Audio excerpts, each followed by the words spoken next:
This used to be me. When I was at Elon, I got a real story to tell you about Elon. Elon was my last chance, according to my social worker, Mrs. Daly, from the Department of Youth and Child Services out of New Haven. She told me it's either Elon or Long Lane. I said, well, what's Long Lane like? She says, well, it's gladiator school. I said, well, what's Elon like? She says, oh, you're going to go camping and fishing, and they got a lake out there. You're going to have a great old time. She knew I liked that type of stuff. So I said, all right, well, I guess I'll go to Elon. I says, but I'm going to be able to take all my books with me, right? She says, oh, yeah, sure you can take your books. Why not? I was a very introverted kid. I did a lot of reading. I was a bibliophile by the time I was 7. I just didn't want to be bothered with nobody. I didn't want nothing to do with the world. I've been through a lot of stuff. But Elon was my last chance. According to my social worker, I'd been just about everywhere else. Children's Center, High Meadows, Connecticut Valley Hospital, Connecticut Junior Republic, Beckett Academy. So I get up to Elon. I never forget the first day. There's these 2 hippie types that brought me up there in a Volkswagen Beetle. And I was mad as hell because they wouldn't take my books. I had 3 boxes of books. Classics, Oliver Twist, 20,000 Leagues Under the Sea, all types of books like that. So I wasn't talking to them much. I didn't much talk to people anyway. So we finally got up to Elon School about 5 hours. We get up there and there's a big old meeting outside ELAN ONE on the grounds. And I says, I'm looking around and I see kids younger than me. I was 15 at the time. Kids younger than me, they're smoking, drinking coffee. I mean, I'm talking about kids that are 12, 13 years old. So they brought me up there in front of the house, and it's Jeff Gottlieb. He was the director then. He's a German guy, had a pot belly. Well, just shy maybe of a pot belly. Long, shaggy hair. Everybody had long, shaggy hair back then. I had long hair myself, long blonde hair. I was probably what you call a real pretty boy. Well, anyway, they called me up there in front of everybody. They says, hey, you got to introduce yourself to everybody. Ask what your name is. So I said, yeah, my name's Steven. I was dressed up like James Dean. You know, I mean, I had the marbles rolled up in my sleeve. I had the jeans, the leather jacket, the boots. You know, I thought I was the shit. So Jeff says to me, the director, he's like, now you got to sing a song. Break your image in front of everybody. Not just any song. You got a choice. You can sing Mary Had a Little Lamb or Michael Row Your Boat. I said, well, I'm not singing no song. I don't know what the hell you're talking about breaking any image. I ain't got an image. Everyone started laughing. And I said, well, everybody comes here, they got to sing. Whether they like it or not, they got to sing one of them 2 songs in front of everybody. Just loosen things up, and, break that image. I said, I ain't singing any damn song. Because I didn't come here to sing no song. So one of the residents there in the audience, they said, well, what the hell do you think you came for? I says, well, my social worker told me I was coming up here to go fishing, camping, and all that type of stuff. Well, I'll tell you what, they all broke out a dying, laughing like you wouldn't believe. Cat calling, ha-ha, and all types of stuff. Come to find out, there ain't no fishing, camping, hiking, none of that stuff at Elon. No, sir. So they kept on pressuring me to sing this song. So I was like, finally I told them, I said, listen, I'm not singing no song, and that's it. They said, well, you're gonna get everybody all pissed off because we're having this nice outdoor meeting today, and it's a beautiful day out, and we're all gonna have to go inside the cafeteria and have a general meeting for you because you won't sing. I says, hey, you do what you gotta do. Well, sure enough, Jeffrey said general meeting. Next thing you know, we were shuffling the Elon mansion. I think it was old Hunted mansion or something like that.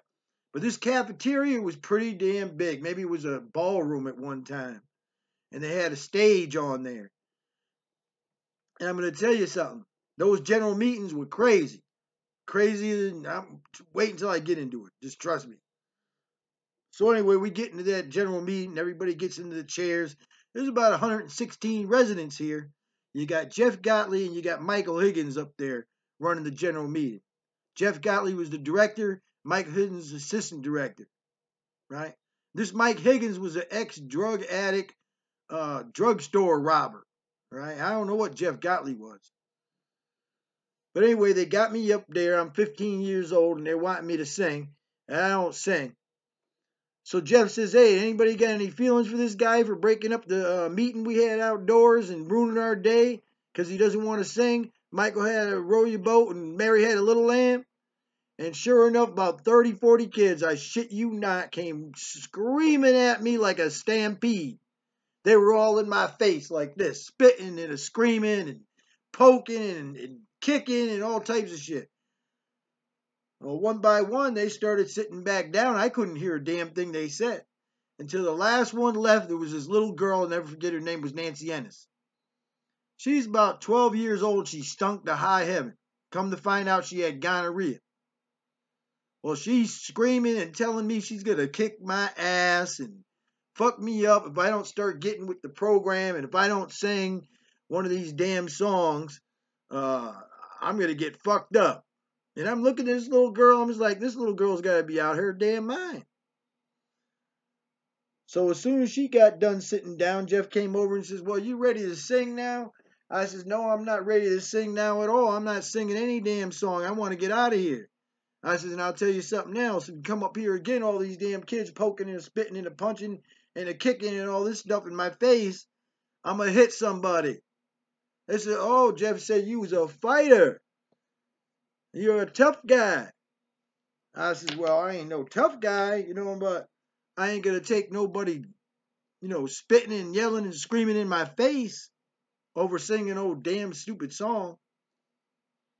So he says, all right, well, since you're a fighter, we're just going to set up the ring, right? And the next thing you know, all these kids, they took the tables, they turned them upside down, they pushed them against the wall, and before you could lickety-spit, they was in a circle all around, and there's one resident over here putting a glove on, another resident over here putting a glove on me, and another one strapping on a helmet.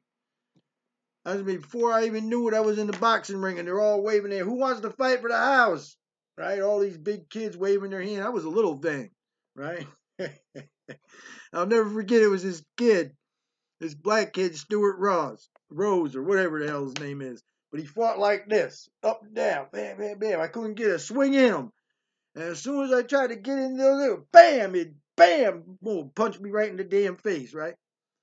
So I fought him, I fought another kid. I think I fought like 4 or 5 different kids. So finally, I seen what's going to happen. They're going to put me in round after round after round with someone fresh, right? So I got no chance of winning. I'm not that stupid, right? So I says, all right, I'm going to sing your song. They said, oh, well, you got to do one more round with a girl. I said, you got to be shitting me. I says, all right. So I went like this here and let the girl beat the shit out of me. I was totally embarrassed. I couldn't believe it. But anyway, back in those days, you're a chauvinist. My dad was a chauvinist, you know what I mean? Getting beat by a girl was about most worst goddamn thing I probably could have went through as a kid at that time. So anyway, after this ring is all over, I got up there and I sang Michael Had a Row Your Boat. And all the while in my mind, I said, you know what? I got to get the hell up out of here. This place is crazy. This just ain't right. These people are crazy. They're more than crazy. What they're doing is child abuse. Now, at Elon, the reward that they gave you were cigarettes. If you were a worker, I think you got 3 packs. Ramrod's got 5 packs, Expeditors 7 packs, Coordinator got a carton. And it's very ironic and poetic justice that Joe Ricci died of cancer. I still smoke. I was smoking before I got to Elon, but you know, that's how it goes. But anyway, let me tell you some of the horror stories that went on in ELAN ONE. Because the place was just pure abusive treatment. I tried to run away almost every chance I got. The first time I tried to run away, I knew they was going to come out looking for me as soon as they noticed I was gone. So I decided, at my smart mind, I was going to hide up in the attic over the kitchen where they kept their spare food. So knowing that I was going to get hungry in the time that I was waiting up there, I grabbed a box of scooter pies. Well, don't you know they caught me up there? And when they said what I was doing, I just said, hey, I was eating the scooter pies, right? So, man, they had made me a general meeting, put me in the boxing ring again. They made me wear a big sign in the shape of a scooter pie. And they put some boxing gloves on me I had to eat for a week. Because Jeff looked up in my file and he says, oh, this kid here, his mom taught him how to steal. He's stealing with his mom. He's a thief. He stole them damn scooter pies. And on that sign of that scooter pie shape, they had me put, you know, every time I walked into a room, please pay attention to me. I'm the scooter pie kid. You know, I might take something. I need help. Can you please talk to me? So that's what I had to do for I don't know how many weeks. But anyway, they had a general meeting one time for this gay kid that, well, they caught him doing, you know, the thing with another boy. And he was a black kid from Rhode Island, right? So they got him up on the stage during this general meeting. They got a jar of Vaseline they make him hold in one hand and some artificial flowers in the other. And they got a tutu around him and they make him dance back and forth on the stage singing Tiptoe Through the Tulips while he's holding this Vaseline and the flowers. They had this other kid named Johnny Eschweiler. I never forget it because I was, at that time, one of those rare times I wasn't shot down. Let me tell you about being shot down. Shot down is the lowest rung you can go. That's where they make you do something like scrub pots, scrub the toilets, dig your own grave, you know, do some Sisyphean thing like, you know, putting rocks in a wheelbarrow, going down to the lake, dumping them in, then pushing them back up, you know, scrubbing pots, but you never get done because you got another resident standing there telling you to stand right there every 2 seconds. So you start scrubbing or you start digging your own grave or you start picking up rocks and they say, stand right there. And then you got to turn around and stop what you're doing and face them. Yeah, the reason why you're fucking standing there, yeah, is because you're a fucking piece of shit. You're not getting with the fucking program, and you're a no good motherfucker. Now get to work. That's what the treatment plan was for Elon. All right, basically to degrade you, to reduce you to nothing, and supposedly it's supposed to build you back up somehow. I never got that part, but anyway, one day the big wheel there, Joesph Ricci. You know, we're going to get into this shit. He comes into the house and he's running a special meeting. He's stomping across the field like he's Mussolini. You know, he reminded me of a Mafia Don Capo, if you want to know the truth of it. And I think he was doing drugs the whole time he ran Elon. But anyway, he's stomping across the field. He's got Mike Higgins there and Jeff Gottlieb and Peter, what's his face? You know, the big guy looks like a fucking ape. and he's white. So anyway, he goes back and forth and he addresses the House. He says, this is a special general meeting. And the reason why I'm here, Joe Ricci says, is because we got cancer in the house. Does anybody know what you do with cancer? If you're a doctor, he says. So me, I'm a smart kid. I raise my hand. He picks me. And he says, all right, what's the answer? I says, they cut it out. He says, very, very good there, Stephen. He says, because you're absolutely right. And it's very ironic, too, because you're part of the cancer we're going to be cutting out. And he called me up there. I got a general meeting, put in the ring. They called me SUPERSPLIT-T. In other words, every time I got a chance, I ran away. And this incident was related to the time that I hid inside to the kitchen. There was a service entrance that go into the inner kitchen. And I was working as a worker in there, and I realized I could leave that service door unlocked and then crawl inside. And that's what I did. I crawled inside that service thing. I locked it up. While they all went crazy looking for me, I was in there eating sandwiches, right? So I knew I was going to get scared walking in the dark out in them woods because, Maine, I mean, this Elon's out in the woods. I mean, the deep, deep, deep woods, right? You're not going, you're 15-year-old boy out in them woods at 2, 3 o'clock in the morning, you're going to be scared. So I took a big old butcher knife with me, thinking, hey, a bear, whatever the hell it is going to come at me. Freddy Krueger. Well, he was Freddy Krueger, wasn't around then, but you know what I'm saying. So I took this knife with me and I got away. I got way, way out to this old farmhouse and had a light on in this highway in a lonely place. And I knock on the door and then the guy answers. Old guy, about 70 damn years old. And he says, boy, what you doing out here at this hour of the night? I said, oh, my mother's car broke down and I need to use the phone. I got relatives or had relatives in South Gardner, which ain't that far. No, not South Gardner, I'm sorry, Lewiston, Auburn. They're not that far from Elon. So I figure if I can get their phone number, I can have them come pick me up. So he says, sure, go ahead and use that phone over there.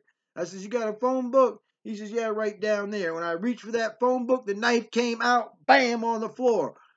Next thing you know, I heard this click, click behind me. And I just picked that knife up. But something told me, oh, you better not pick that knife up, Stephen.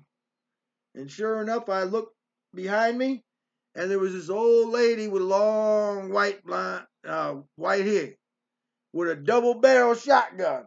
I mean, right the hell at me. She was ready to blow me away. We're talking about 3 o'clock in the morning, big old knife, and I'm in their house on this desolate road. So the guy says, son, I think you ought to just back up and get out. So I backed up and I got out and I found myself on this highway with woods on each side. And I'll tell you, I wasn't going to them woods. And here come the state police, brought me right back to Elon. So here now I'm cancer. He wants to cut me out. Well, he wanted to cut out this other dude named Ray Messier. And this other girl, this kid at Earl Velasquez. So he cut all the buzz of us. He says, now you're cut out of the house. We're putting you up in this room. They sealed the windows with bars, right? They sealed up the window to the door, and they put us all in this little room about the size of a hotel room, right? About the size of this room I'm in right now. And they said, whatever goes, goes. And let me tell you, it went. Because the girl that they put in with us, she wasn't eating nothing, and Earl was eating and fucking her. Ray Messier and the black homo kid, they were taking turns stomping each other's head in. And I'm 15 years old, and I'll never forget it, July 16th, 1960. It was my birthday. I was 16 years old.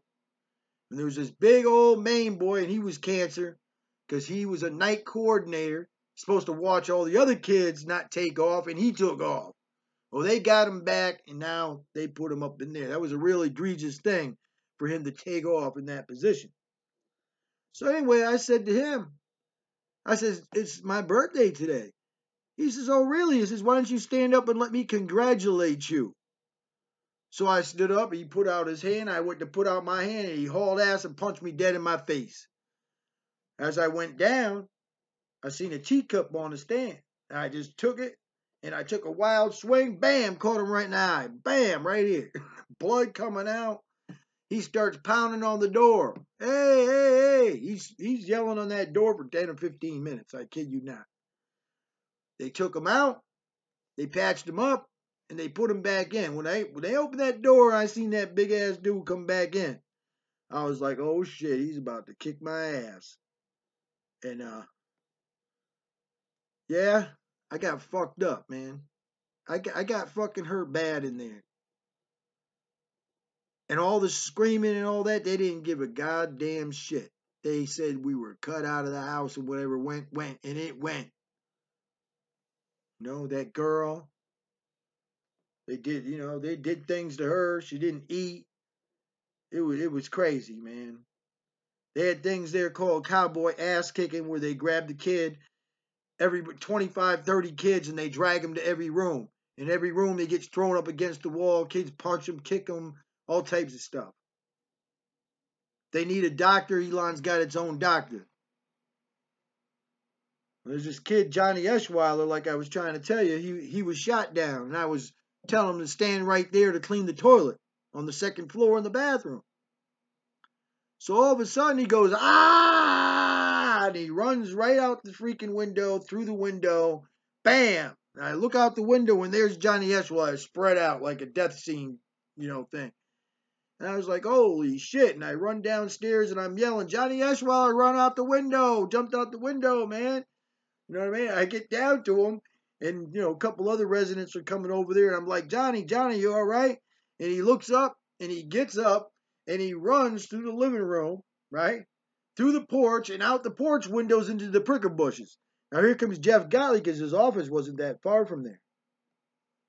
And he looks at Johnny Eschweiler. He's sprawled out in the bushes like this, bleeding and everything. And I says, well, what are you going to do, Jeff?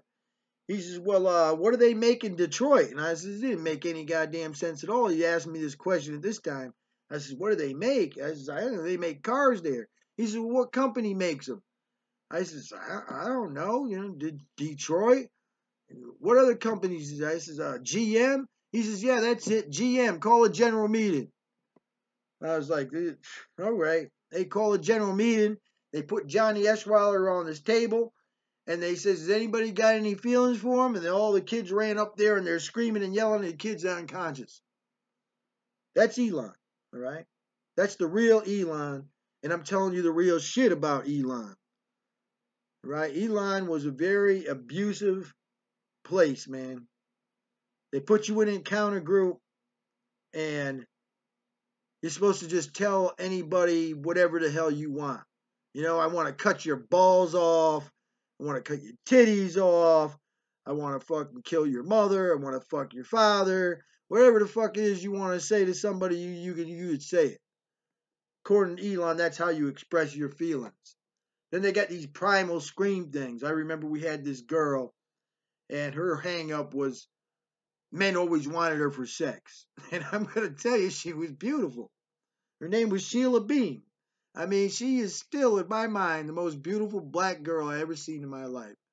Well, she's in this group with us, and she's talking about how, all the men, just want her for sex and only look at her for sex, right? And I guess, all us guys are like, maybe so, but all of a sudden she just takes off her fucking top, right? And these beautiful boobs, right, are exposed.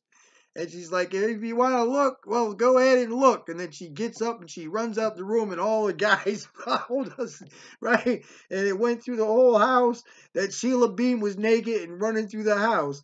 And everybody left from the groups and they're following her all around, right?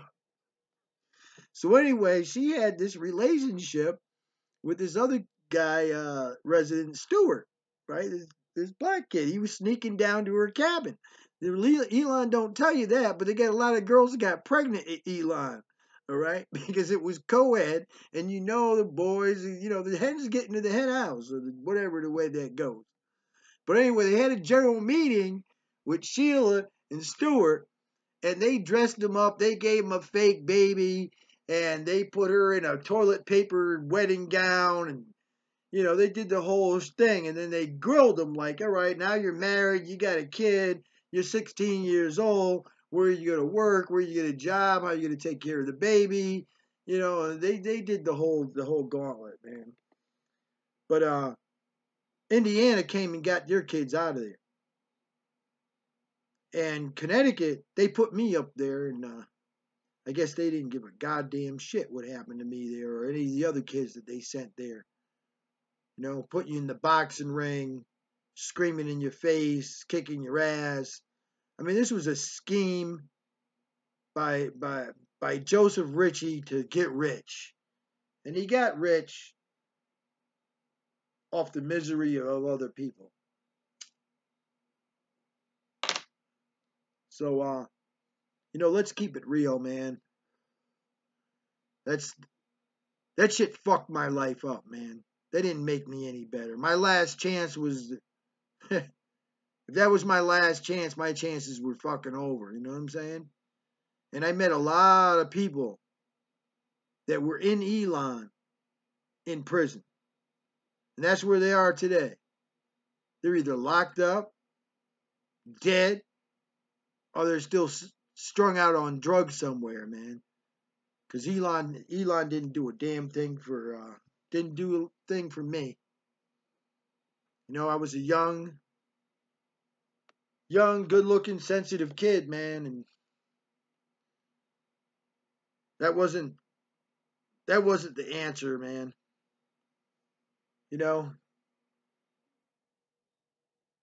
That really wasn't. That's me, man. Yeah, kind of hard to see, but it was a long time ago, man. It was 40 years ago, yeah. There's probably not many people alive that were at ELAN during those times. I would suppose that everybody that I mentioned is dead.